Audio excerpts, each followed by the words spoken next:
अस्सलामुअलैकुम everyone, welcome to my channel Sawran sweet memories. कैसे हैं आप सब? उम्मीद है आप सब ठीक होंगे। अल्हम्दुलिल्लाह मैं भी ठीक हूँ और हाजिर हूँ एक और नए और बहुत ही एक्साइटिंग व्लॉग के साथ। और वीडियो आगे देखने से पहले अगर आपने मेरा चैनल अभी तक सब्सक्राइब नहीं किया तो काइंडली सब्सक्राइब कर लीजिएगा।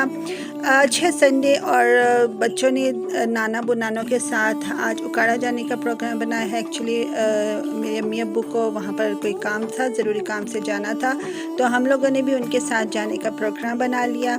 तो एक्चुअली काफ़ी देर से हम लोग उकाड़ा यानी कि गांव नहीं गए थे। मुझे तकरीबन 3 साल और बच्चों को 3-4 साल पहले ही गए थे और गांव जाने का बच्चों को बहुत शौक़ था और काफ़ी देर से हम कह रहे थे कि हमने भी जाना है वहाँ पर, लेकिन कभी बच्चों के एग्ज़ाम और कभी दूसरी मसरूफियात, तो हमारा वहाँ पर जाना ही ना हुआ। तो आज चूँकि अचानक से उनके नाना अबू नानो जा रहे थे तो उन्होंने कहा नहीं, हम लोगों ने भी आपके साथ जाना है। तो सुबह सवेरे उन्होंने निकलना था, उन्होंने हमें 7 बजे का टाइम दिया था।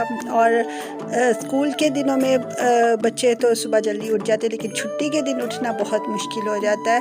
लेकिन फिर भी चूँकि बच्चों ने जाना था, एक्साइटमेंट में सुबह वो जल्दी से ही उठ गए और नाश्ता वगैरह करके अब हम लोग निकल चुके हैं। एक्चुअली उकाड़ा गांव में मेरा ददियाल है और इसी तरह जब हम लोग छोटे थे तो जब कभी भी हमारा गांव जाने का प्रोग्राम बनता और हम लोग भी इसी तरह एक्साइटेड होते थे जैसे आज माशाल्लाह मेरे बच्चे एक्साइटेड हैं। सुबह का वक्त है इसलिए मौसम भी काफ़ी ठंडा और प्यारा है। दोपहर के वक्त तो काफ़ी गर्मी होती है, लेकिन आज गर्मी का ज़ोर थोड़ा कम था। तो यहाँ पर अब हम लोग ये पत्तोकी के करीब पहुँच चुके हैं जहाँ पर काफ़ी सारी नर्सरियाँ हैं। हम छोटे होते जब जाते थे तो हर तरफ हरियाली, खेत ही खेत नज़र आते थे, लेकिन अब उन खेतों की जगह सोसाइटियों ने ले ली है, इसलिए अब हरियाली भी कमी नज़र आती है। यहाँ पर अब हम एंटर हो चुके हैं उकाड़ा शहर में। ये भी है पहले से काफ़ी डेवलप हो चुका है। उकाड़ा शहर के करीब ही हमारा गांव है। जब हम लोग छोटे होते थे तो यहाँ पर पहुँचकर हम लोग फिर आगे का सफ़र टांगे में करते थे और हमें यहाँ आने की ज़्यादा एक्साइटमेंट ही टांगे में बैठकर सफ़र करने की होती थी। लेकिन अब वो टांगे कहीं गायब हो चुके हैं और उन टांगों की जगह चांद गाड़ियों ने ले ली है।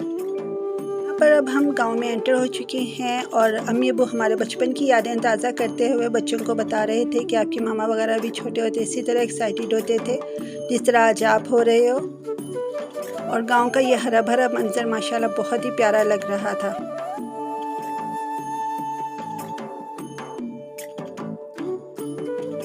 चलें, तो यहाँ पर अब हम घर में आ चुके हैं और आते ही साथ बच्चों की नज़र बकरी के बच्चे पर पड़ी जो बहुत ही क्यूट लग रहा था। उन्होंने उससे खेलना शुरू कर दिया। साथ में भाभी ने जल्दी से खाना तैयार किया और अभी दोपहर के सिर्फ 12 बज रहे थे, सो जितनी भूख थी उतना हमने खाया। खाना खाने के बाद बच्चे फिर से बाहर आकर बिल्ली से खेलने लग पड़े। उसके बाद हमने अब उससे कहा कि हमें डेयरी फार्म देखना है क्योंकि यहाँ पर बहुत बड़ा डेयरी फार्म भी है। सो अब्बू के साथ हम डेयरी फार्म देखने चले गए, लेकिन वहाँ जाकर उन्होंने हमें कुछ रीज़न्स की वजह से एक तरफ का एरिया ही देखने की परमिशन दी।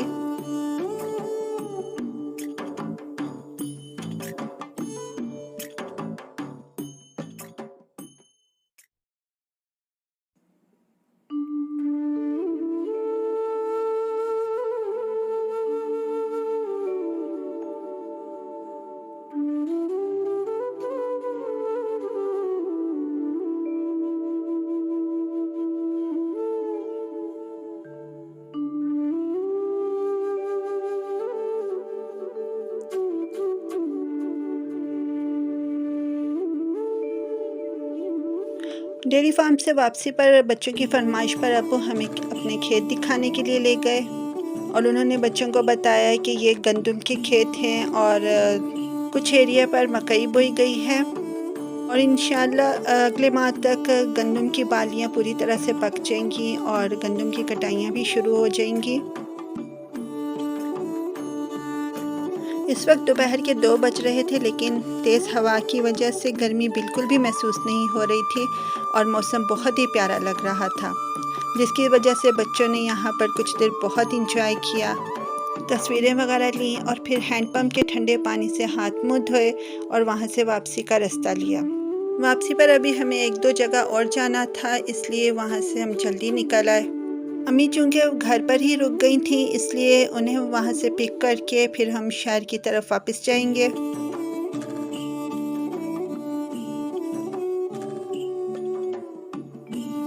अम्मी को पिक करने के बाद अभी हम वहाँ से थोड़ा आगे निकले ही थे कि वहाँ पर हमने गांव की एक बारात भी देखी, जिसमें दूल्हे से बेलें वार कर बच्चों पे लुटाई जा रही थीं और सेहराबंदी के बाद दूल्हे को मस्जिद में सलाम करने के लिए ले जाया जा रहा था।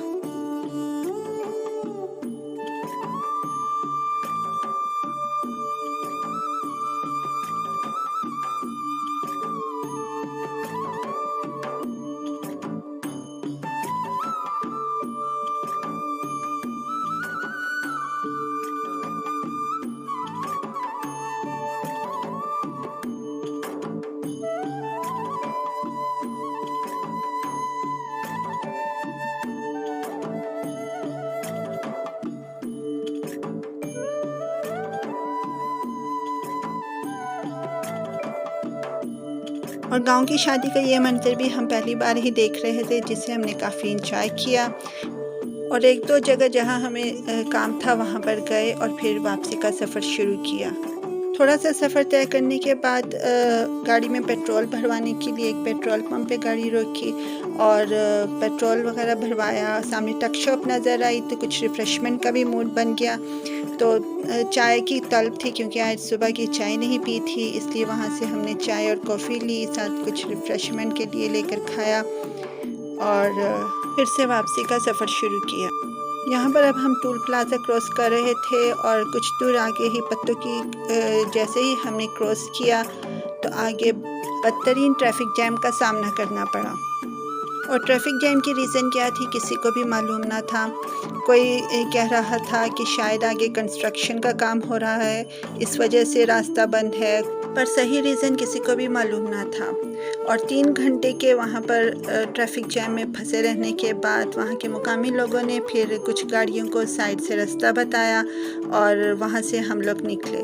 और 7 बजे के हम ट्रैफिक में फंसे थे और इस वक्त रात के 11 बज रहे थे और इर्द गिर्द हर तरफ अंधेरा नज़र आ रहा था। सामने एक अच्छी पक्की सी सड़क और सिवाय सामने की गाड़ी की लाइटों के अलावा और कुछ भी नज़र नहीं आ रहा था, जिसकी वजह से हमारा आज का एक्साइटिंग ट्रिप, एडवेंचरस ट्रिप भी बन गया। और रात के तकरीबन 12:30 बजे हम घर पहुँचे और काफ़ी थक भी चुके थे, लेकिन फिर भी हमने आज बहुत इंजॉय किया। उम्मीद है वीडियो देख के आपने भी काफ़ी इंजॉय किया होगा। अगर पसंद आए लाइक शेयर सब्सक्राइब जरूर कीजिएगा। अपनी दुआओं में याद रखिएगा। अल्लाह हाफिज़।